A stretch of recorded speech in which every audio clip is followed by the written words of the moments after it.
नमस्कार दोस्तों, आप सभी का स्वागत है हमारे इस यूट्यूब चैनल में। अभी तक आपने हमारे चैनल को सब्सक्राइब नहीं किया है तो जल्दी से सब्सक्राइब कर लीजिए।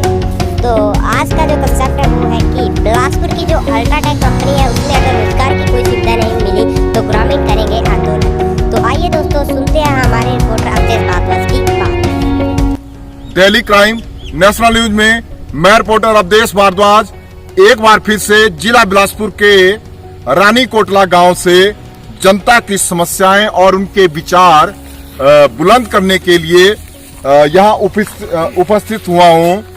अच्छा, ये तो दुनिया को मालूम है, मैं बारंबार भी बोलता हूँ कि जब भी सरकार किसी भी कंपनी को इन्वेस्ट करने का न्योता देती है तो सरकार की सोच यही होती है कि वो कंपनी वहाँ पे, चाहे वो वहाँ की आधारभूत सुविधा हो, चाहे आधारिक संरचना हो, चाहे स्वास्थ्य सुविधा हो, चाहे हॉस्पिटल हो, चाहे एजुकेशन फैसिलिटी से लेकर रोजगार तक, और कंपनी में संबंधित जो भी कंसर्न कंपनी होगी उसमें से जो भी प्रत्यक्ष रूप से और अप्रत्यक्ष रूप से जो भी एम्प्लॉयमेंट निकलेगी वो भी वहीं के लोकल बासिंदों को दी जाएगी। पर गौरव तल बात है, इस आजाद हिंदुस्तान में जिसको आजाद हुए 75 वर्ष हो गए, आज भी बहुत सारे राजनेता लोग से लेकर ये रईसजादे इन सारे व्यवसायों पर, इन सारी सुविधाओं पर, इन सारे रोजगारों पर कुंडली मारकर बैठे हैं। पर धीरे धीरे मैं देख रहा हूं कि ये जागरूकता इस तरह से बढ़ रही है। पर आपको विदित है और हमें ये समझना भी चाहिए कि हमारे उन क्रांतिकारी देशभक्तों ने किस तरह अपनी जानें कुर्बान कर हमें आजादी दी। 23 वर्ष के शहीद भगत सिंह जी थे, 24 वर्ष के अपने चंद्रशेखर आजाद जी थे, अपने पत्रकार और क्रांतिकारी लाला लाजपत राय ने अपनी जान उन्होंने भी गंवा दी, और ना जाने कितने असंख्य शहीद। पर मेरे को समझ नहीं आता किन आदमखोर लोगों को, चाहे वो पॉलिटिकल लीडर हो, चाहे वो कंपनी प्रबंधक हो, कहाँ के प्रबंधक हैं, इस हिंदुस्तान के ही है, पर क्यों ये इस तरह की अनियमितताएं इस भारतवर्ष में बरत रहे हैं और एक ऐसा माहौल पैदा कर रहे हैं जिसे हम ये भी देख रहे हैं कि हमारी जो पीढ़ी है, पढ़ी लिखी पीढ़ी, वो नशे के गर्त में जा रही है, क्योंकि उन्होंने इस तरह की एजुकेशन ले ली है, चाहे बीटेक ले ली है, की हुई है, चाहे बीसीए की है, चाहे एमसीए की है, कुछ भी की है, एम्प्लॉयमेंट मिल नहीं रहा और वो सीधा नशे की गर्त में जा रही है। पर अल्टीमेटली आज यहाँ पे हमारे डॉक्टर साहब भी हमसे जुड़े हैं, जो अपने विचार आज संक्षेप में बताएंगे, और इनका एक ये भी इरादा है कि धीरे धीरे अब इस जो अव्यवस्थाएं, ये अल्ट्राटेक कंपनी 10 वर्ष से इसको सीमेंट का उत्पादन का कार्य करते हो गया, शायद ये काफी लंबा संघर्ष चलेगा, और संघर्ष हमेशा बलिदान मांगता है, ये इतिहास गवाह है। तो ये हमारी सरकार से लेकर हमारी सेंट्रल गवर्नमेंट को देख लेना चाहिए कि इस तरह के अगर सिस्टम चले हैं तो उनको किस तरह से सेट करना है। सर बताएं डॉक्टर साहब। मैं डॉक्टर राजीव शर्मा, अध्यक्ष सर्व हितकारी मंच हिमाचल प्रदेश। मैं यहाँ का स्थानीय निवासी होने के नाते और मंच के अध्यक्ष होने के नाते, मैं जैसा कि आप सर विदित है कि यहाँ पे जो ये अल्ट्राटेक जो कंपनी है, इससे पहले जेपी ग्रुप था, इसको लगे हुए 10 साल हो चुके हैं। जब ये प्लांट हिमाचल प्रदेश सरकार ने यहाँ पे लगवाया या जेपी कंपनी ने यहाँ पे लगाया तो बेकायदा जब ये इंडस्ट्री यहाँ पे लगने लगी तो कंपनी ने लोगों के साथ अपनी इस कंपनी को लगाने के लिए बहुत से प्रलोभन दिए।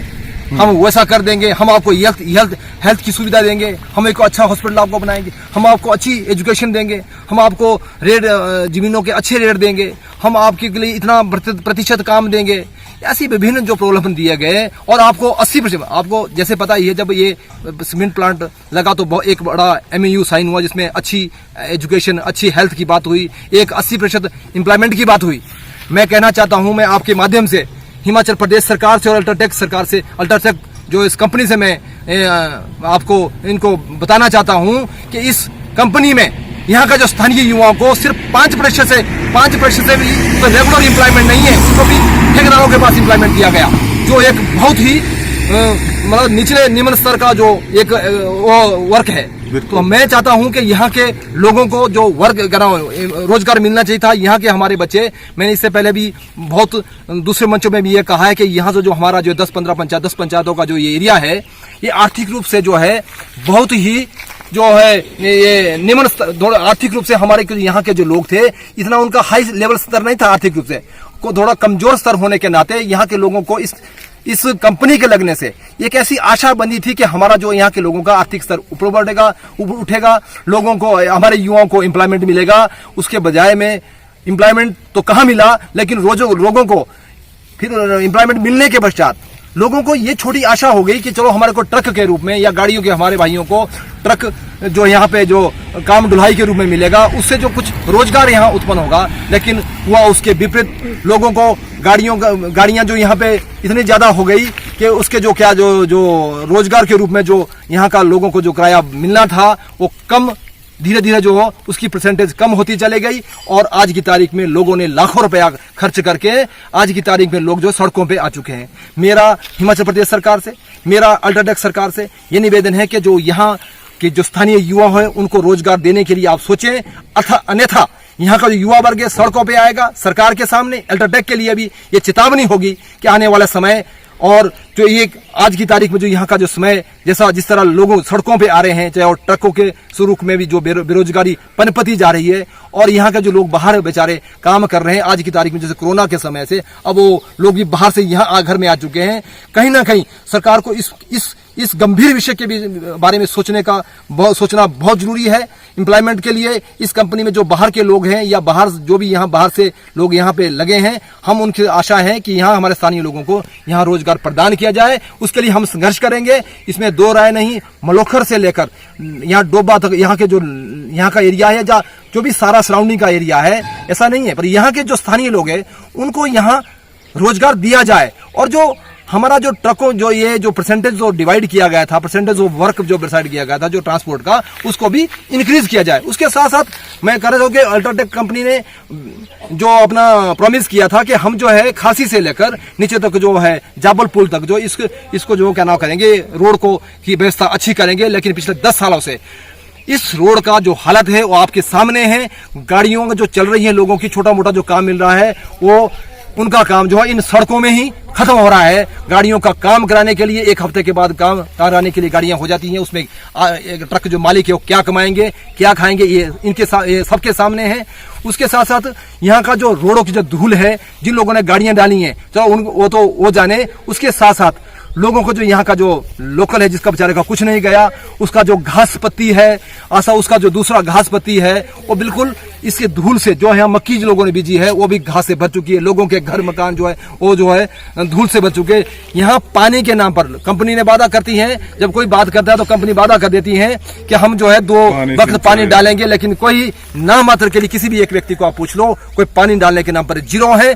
बेकायदा हिमाचल प्रदेश सरकार, यहाँ एक जनमंच प्रोग्राम किया गया आज से 2 साल पहले सरकार ने रानीकोटला में, वहां हम प्रदेश सरकार आई, एडमिनिस्ट्रेशन आया और अल्ट्राटेक कंपनी आई। बेकायदा यहाँ बोला गया एक बहुत बड़ी समस्या है, यहाँ ट्रक यार्ड नहीं है। इस बड़ी कंपनी के पास इतना बड़ा एम्पायर है, लेकिन उसके पास अपना एक ट्रक यार्ड नहीं है। लोगों को ट्रक जो है लाखों रुपए करोड़ रुपए के जो ट्रक है वो लोगों ने दाएं बाएं फेंके हुए है। कंपनी उनकी व्यवस्था करने के लिए करोड़ रुपया कंपनी जो है लोगों के दम पे कमा रही है, लेकिन लोगों के जो करोड़ रुपया का जो पैसा लोगों ने लगाया हुआ है उसको सुरक्षित करने के लिए कंपनी के पास क्या है, एक ट्रक यार्ड कंपनी तैयार नहीं कर सकती। जबकि कंपनी ने सरकार के साथ वादा किया था, खुले मंच पर हजारों लोगों के सामने मंच पे वादा किया था कि हम 6 महीने के अंदर जो है जो कंपनी जो क्या करेगी, यहाँ ट्रक यार्ड जो बनाकर देगी, लेकिन पार्किंग बना के देगी, ट्रक यार्ड खड़ा करके दिया, पार्किंग बना के देगी। लेकिन आज 2 साल का समय बीत चुका है।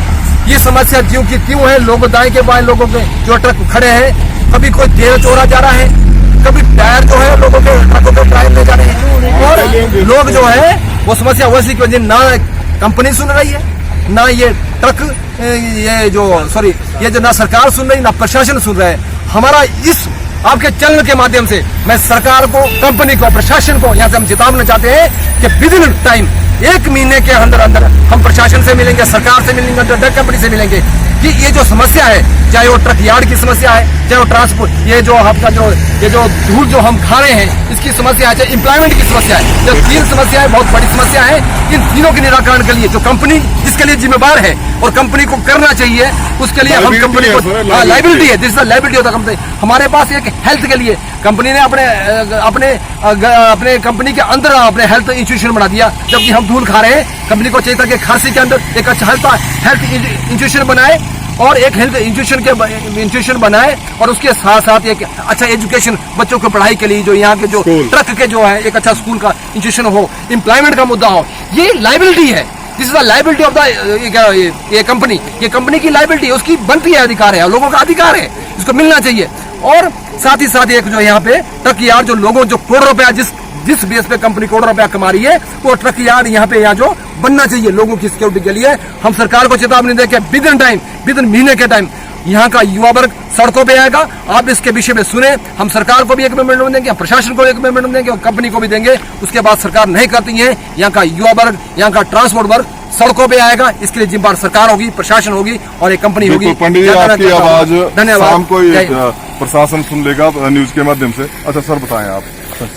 सर, मैं सबसे पहले आपके चैनल का धन्यवाद करता हूं जो इस इलाके की डिमांड के लिए यहां तक पहुंचे। मैं सबसे पहले ये कहना चाहूँगा कि जेपी कंपनी यहाँ पे 25-20 सालों से काम कर रही है। अब तो अल्ट्राटेक कंपनी स्थापित है जी। तो सबसे पहले जो रोड है हमारा बहुत टूटा फूटा हुआ है। इसमें लोगों की गाड़ियाँ, ट्रांसपोर्टर भाई अपने इतनी 5,000 गाड़ियाँ डेली अप डाउन होती है, तो बहुत सारे खड्डे हैं, मतलब उसमें से 5-7 साल का बच्चा उन खड्डों में मतलब डूब सकता है। और यहाँ पे धूल इतनी है कि लोगों का जीना हराम है। और फुटपाथ जो बच्चे यहाँ से स्कूल रानी कोटला जाते हैं तो उनके लिए गाड़ियों का रोड क्रॉस करना बहुत मुश्किल होता है। और छोटे छोटे बच्चे नर्सरी क्लास से लेकर +2 तक हमारा यहाँ पे स्कूल चलता है। रानी कोटला में सीनियर सेकेंडरी स्कूल है, तो बच्चों के लिए बहुत दुविधाओं का सामना करना पड़ता है। तो मैं आपके माध्यम से यही कहना चाहूँगा कि सरकार और कंपनी इस पे विशेष कर ध्यान ले। धन्यवाद। अच्छा, आपने देखा डॉक्टर साहब ने बहुत विस्तार से बताया जो यहाँ की समस्याएं हैं, और ये सारी CSR के अंडर आती है जो इनकी सामाजिक उत्तरदायित्व होते हैं। पर अल्ट्राटेक प्रबंधन, शायद तुमने बरमाना में भी व्यवस्था हमारे माननीय प्रशासन ने कैसे की, ये ढंग से देखा है। और मैंने पहले भी यही बोला बाइट में कि अपने दिमाग की बत्ती ना गुल कर ले, इस तरह से संवेदनशील हो जाओ। ये जो ये पैसा आप कमा रहे हो ना, इन ट्रांसपोर्टरों और ड्राइवरों के सिर पे प्रॉफिट इन्फिनिट होता है, और ये हमारे रिसोर्सेज हिंदुस्तान के, हिमाचल के, तो ये आपकी लाइबिलिटीज है। और बहुत जल्दी मैं जब यहाँ पे इकट्ठे होंगे, यहाँ पे कवर करने आऊंगा तुम्हारी जो भी अव्यवस्थाएं आप लोगों ने यहाँ पे फैलाई हुई है। और मुझे अल्टीमेटली अपने जिला माननीय प्रशासन पे बिल्कुल विश्वास है, जहां तक हो सके जो इन्होंने बताई है अपनी यार्ड की बात है, चाहे पानी फेंकने की, क्योंकि बरमाना में भी ये समस्याओं से निजात हमारे प्रशासन ने दिलाई। हमारा काम तो बात रेज करने का होता है और जनता बोलती है। चैनल पर बने रहने के लिए धन्यवाद। जय हिंद, जय भारत।